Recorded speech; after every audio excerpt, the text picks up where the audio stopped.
Kubor nagaslem jong udongsan Hima. Menteri Rangba ka Assam Himanta Beswa Sarma. Ulaong baka Thma Pyrshah Drok kadai kakam kabahap Ïatreilang bat banle marwe. Sarma ulaong yakatei habakran cakilat pathai kubor hadin ke dikshan parit kabalalong North Eastern Police Academy Saw Ribhoi District hakasngi balang.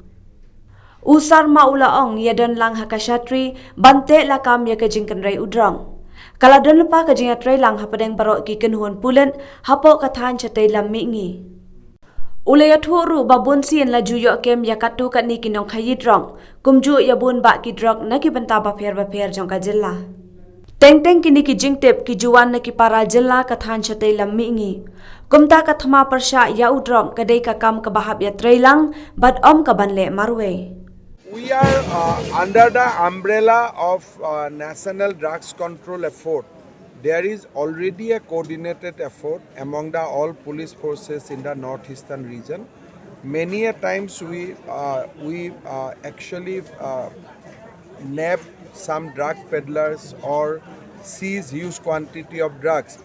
Basically, sometimes those information also come from our sister states in the northeastern region. So, war against drugs is a coordinated effort and it is not an isolated one.